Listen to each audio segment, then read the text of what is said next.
Good evening, everyone. Nice to see such a big crowd. Bryan Schwartz has a long career as a practicing legal counsel with Plato as well as an academic. With versatility to go along with his skills, Bryan has research, written briefs, and advocated in forums ranging from the Supreme Court of Canada to the House of Commons to public hearings on the environment. He's worked extensively in the area of public law, including constitutional, charter, Aboriginal, environmental, human rights, and international law. In the areas of commercial and business law, he's been involved with business transactions, commercial arbitration and litigation, and e-commerce, pension and benefits law, and privacy law.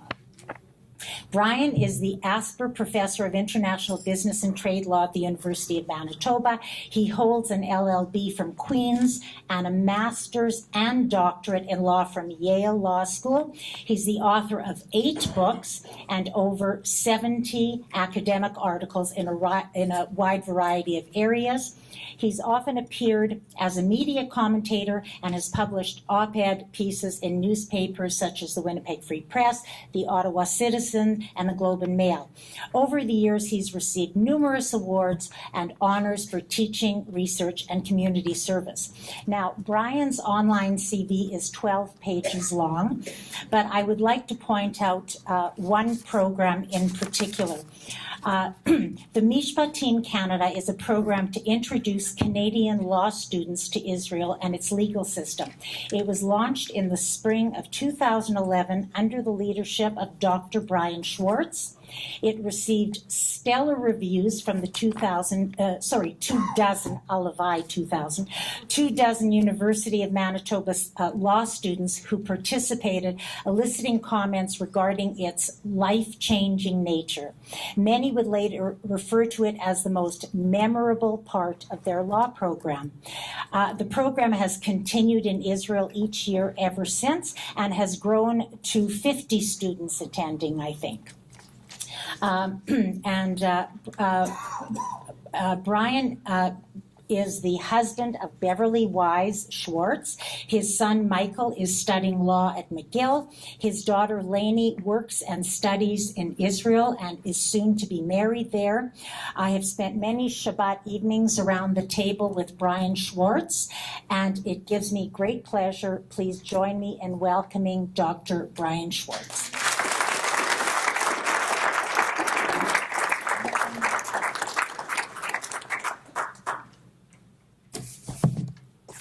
Thank you.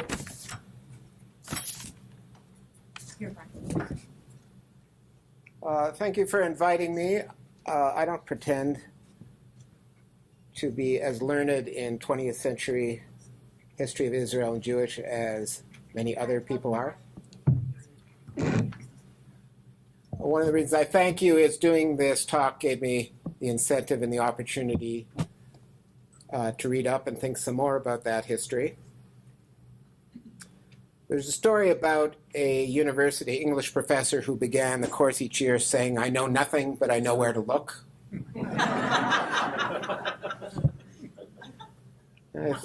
I think I had some clues as to where to look. Arthur Kessler, who has done much to defame the Jewish people in the history of his writing, said that the Balfour Declaration is a curious document. It was about one nation giving the land of another nation to a third nation. Memorable, very far from the truth. Great Britain did not give Israel to the Jewish people. Jewish people gave the land of Israel to the Jewish people, or more precisely, they fought for it and won it. There are important and legitimate claims of the Arab nation, the land of Israel, but they are not resolved by denying the Jewish right to be there.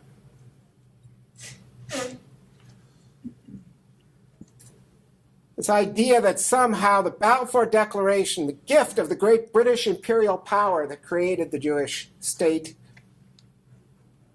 is not true in a great many dimensions. There had to be a Jewish nation to begin with. The British people could not resurrect an extinct people. The Jewish nation existed at the beginning of the 20th century because the Jewish people chose over the course of 3,000 years to persist. They persisted throughout their exile 2,500 years ago. They persisted after their exile at the hands of the Roman 2,000 years ago. The Jewish people did not merely survive the Holocaust of the 20th century. The Holocaust was a Holocaust. The destruction of the Jewish people at the hands of the Romans was a Holocaust. When Spain expelled its Jews, 1/3 converted, 1/3 fled, and 1/3 died. My people are from the bloodlands of Europe. We live between Russia and Germany. The first pogroms, the first massacres of the Jewish people hardly began in the 20th century. My grandmother recalls a folk song about the trial of Mendel Bayless, the fixer, who was finally acquitted, and remembered her joy that there wasn't going to be a massive genocide of the Jews in the aftermath of that trial. Not only was there a Jewish people in the world, there was a Jewish people in Palestine. There has always been a Jewish people in Palestine. They didn't suddenly emerge from their dispersal as though there were no Jews there living in Israel through all of its history. There has not been a moment in the history of Israel where there were not Jews there. At the end of the 19th century, there were several waves of immigration from Russia, from the Ottoman Empire, from Yemen to Israel. That's why, at the end of the Second World War, there was a Jewish nation and there were Jews in Israel. The Balfour Declaration would have been nothing if those elementary facts had not existed. The notion that it was somehow a gift of the United Kingdom is not true either. First of all, it was not merely the United Kingdom. Before the Balfour Declaration, the French government issued an even stronger endorsement of the right of the Jewish people to reestablish their historic connection in Israel. That was secured by Nahum Sokolow, dealing with the French government before the Balfour Declaration. The British supported the Balfour Declaration. Woodrow Wilson, on behalf of the United States, supported the Balfour Declaration. All the victorious powers at the end of the First World War supported the Balfour Declaration. The United Kingdom, France, the United States, Russia, Japan, Italy. The San Remo Declaration re-endorsed the Balfour Declaration that the Jewish people had a right to homeland in Israel and provided a rationale that it was because of the connection of the Jewish people with the land of Israel. The San Remo Declaration was carried forward by the League of Nations into the League of Nations mandate, the binding international mandate on the United Kingdom to administer Palestine in accordance with the Balfour Declaration. So it wasn't just the United Kingdom. It wasn't just the victorious powers. It was the world. And the recognition was not only that there would be a Jewish homeland in Palestine, but that Jewish immigration would be facilitated in order to build this emerging state. As for a gift of the United Kingdom, some of the supporters of the Balfour Declaration were Christian Zionists. Arthur Balfour was one of them. David Lloyd George was another one. These were Christians who grew up thoroughly immersed in Bible culture and had a familiarity and an affinity and a sympathy with the Jewish people as a result. But if you look at the memoirs of David Lloyd George, he said, yes, there was a moral case, but that's not why we did it. That wasn't enough. There's no surprise there if you're a politician, if you're running a government. There's the right thing to do, and there's the practical thing to do, and you got to think about both. Why was there an endorsement of the right of the Jewish people to the historic land? Because it was considered opportune by the Allies to win the support of the Jewish people in the last years of the First World War. It was considered opportune at a time when the outcome of the First World War was still in the balance for the Allied powers to win the support of what they thought was a powerful worldwide Jewish community. Jewish community was never that powerful. It isn't that powerful. But there was a perception that somehow endorsing the Zionist dream would win support of Jews in Russia, in Europe, in the United States, would help win public opinion worldwide to the cause of the Allied forces in the First World War. There was something in it from the Allied powers, not just an act of grace.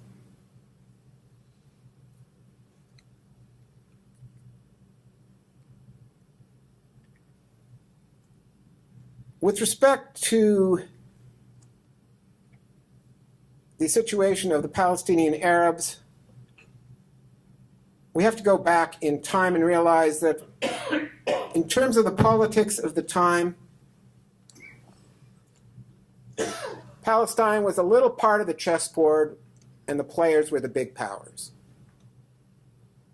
At that time, there doesn't appear to have been, although there may be people far more expert on this than I am, but when I read the history, the great power advocating on behalf of the Arabs was an emergent Arab state, a pan-Arab state, a very large Arab state that would liberate itself with the assistance of the Allies from the Ottoman Empire and would acquire, through the course of time, its own independence and self-government and dignity, and help to revive and revivify Arab civilization.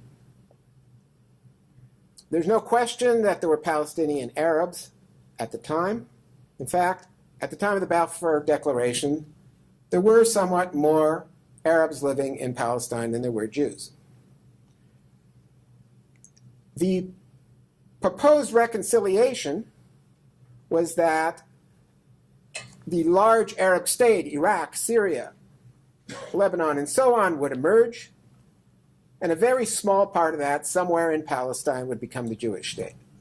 It wasn't seen as a microcosmic game of dividing up this little Palestine, but providing a place in the sun for the larger Arab world, and a small place, but still a place in the sun for the Jewish people. There was then, there always has been, there continues to be ways to reconcile the claims of the Arab people and the Jewish people, but to deny altogether the rights of one, the Jewish people, is just as wrong as it would be to deny the existence and the importance of Arab civilization, or the fact that Arab civilization at that time itself was being oppressed by imperial powers. Different ways to reconcile it. As we'll see, from time to time the idea was, well, maybe we'll reconcile the claims of the Jewish people and the Arab people by having a single state. Another way is partition. Part of the land will go to the Jewish people, part of the land will go to the Arab people. The Balfour Declaration was not clear and explicit at exactly what reconciliation was going to take place and how. It talks about a homeland. It doesn't actually use the word state. It doesn't say what the final boundaries are going to be. But the general vision seems to have been that eventually there would be a Jewish state in at least some part of Palestine, which was then Jordan, plus the West Bank, plus what is now Israel.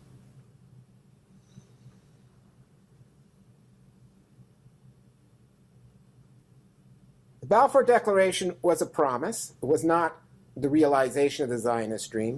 It was a promise. It was encouragement for the Jewish people to continue with the Zionist project, which had started 3,000 years ago, but had been reignited at the end of the 19th century. There were further waves of Jewish immigration to Palestine. There was, at many points, a vehement Arab counter-reaction which included violent attacks on the emergent Jewish community. Eventually, Great Britain betrayed the Balfour Declaration. In the 20s and 30s, Great Britain started to limit Jewish immigration to Palestine. Great Britain also turned a blind eye to the fact that many Arabs were crossing land borders into Palestine. It was easy to keep out the Jews. They had to arrive by sea. There were far more Arabs in Palestine as the Second World War approached than there were at the time of the Balfour Declaration, just as there were far more Jews. In response to Arab rioting, the British government actually declared on the eve of the Second World War that it would limit Jewish immigration to Palestine to 15,000 Jews a year for 5 years, after which point there would be no further Jewish immigration without Arab permission.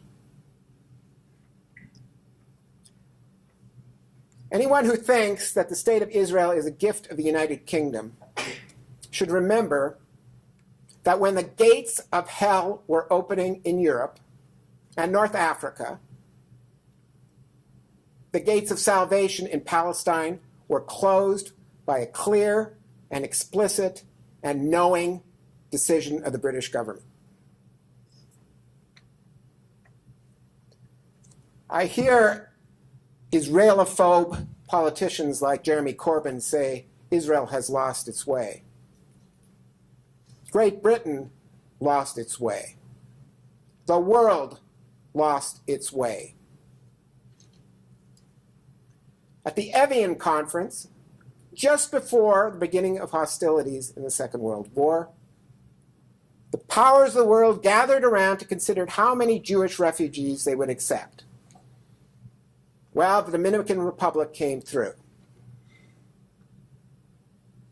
And that's about it. Canada said no. The United States said no. The United Kingdom said no. Where was the representative of the Jewish people there? It was Golda Meir, who was not allowed to speak at the conference. The Jewish homeland was shut to Jewish immigration just before the beginning of the Holocaust. The land of Israel was shut off to Jewish immigration even after the Holocaust. The British government tried to severely restrict Jewish immigration, even though the immigrants were primarily displaced persons and survivors of the concentration camps.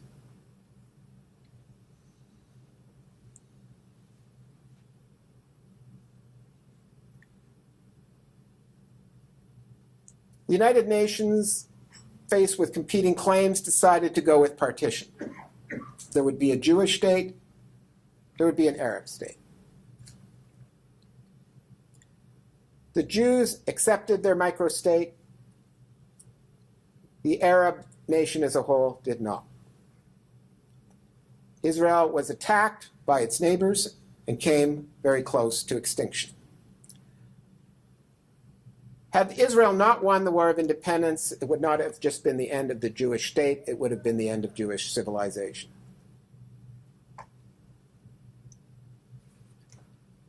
We talk about hope. Somebody once said, I think it was Shimon Peres, you can be an optimist or a pessimist, but to be a Jew, you at least have to have hope. As we stand here today, I am a pessimist. I believe the only chance for the Jewish civilization to survive is the continued vitality of the State of Israel. We have reached the point now where about half the Jews of all the world live in Israel. Jews outside of Israel increasingly find the world in which they live to be unsafe. They react by assimilating. Some react by leaving and going to Israel. Some react by joining their oppressors.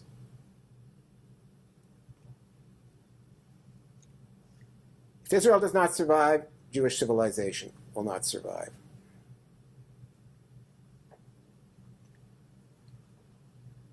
And that's where we are today. At the time of the Balfour Declaration, a Jewish member of the government, Edwin Montague, sent a memo opposing the Balfour Declaration. Edwin Montague said, "I begin this memo not to quarrel with an anti-Semitic view which may be held by my colleagues, nor with the desire to deny that anti-Semitism can be held by rational men." Well, that's what happens to some Jews when they're constantly faced with vilification. Oh, I'm not so Jewish. I'm a Jew, but I don't support Israel. I'm a Jew, but I'm not a Zionist. I'm a Jew, I support Israel's right to exist, but I criticize its policies. Anybody here a Canadian? When you say I'm a Canadian, do you say but immediately?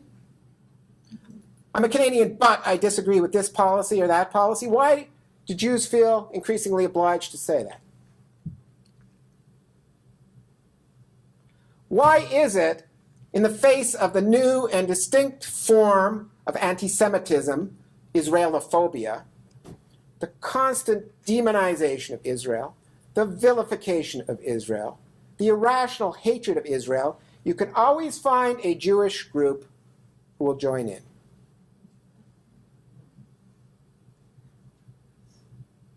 Nothing new under the sun.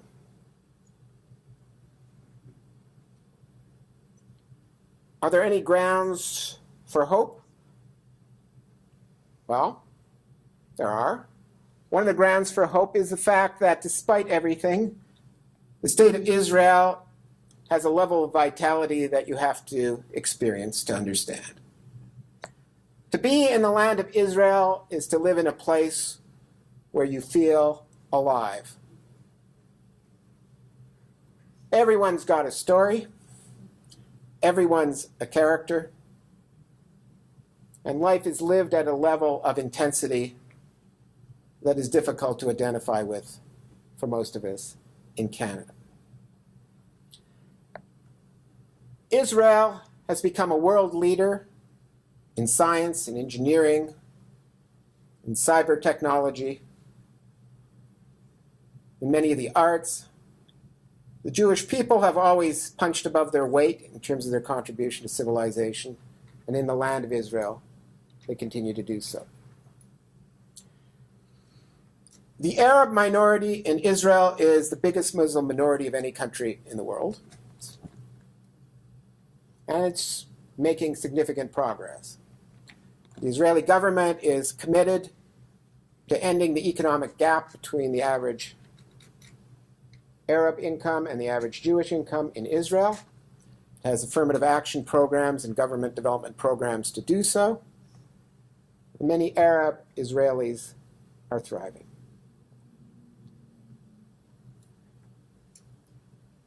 I spoke about how the Balfour Declaration was enacted in the context of the game of great powers. Well, something's going on in a great power game right now, which is the Sunni neighbors of Israel are starting to realize that Israel is not a threat to them. And the biggest imperial threat to the neighborhood right now is Iranian imperialism.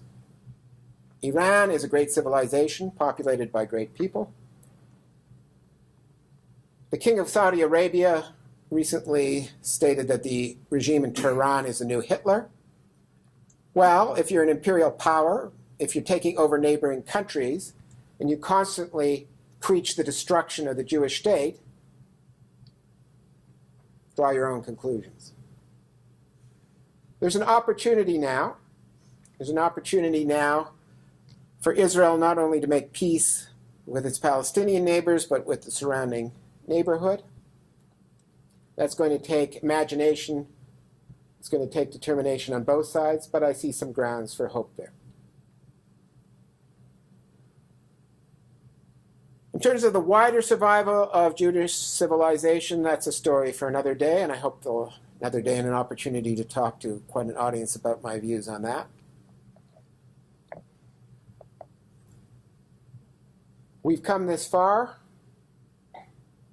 Is there still a heritage? Is there still a future? Has it come time for the Jewish people just to assimilate into the larger world? To lose touch with its culture? Jews are funny. Jews read a lot of books. Jews like bagels. Is that what the fate of our civilization is? Maybe.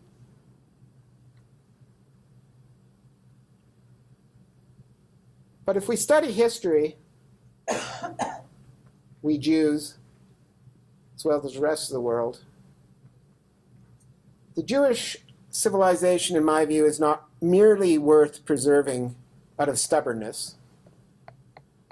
It's worth preserving because it is a great civilization,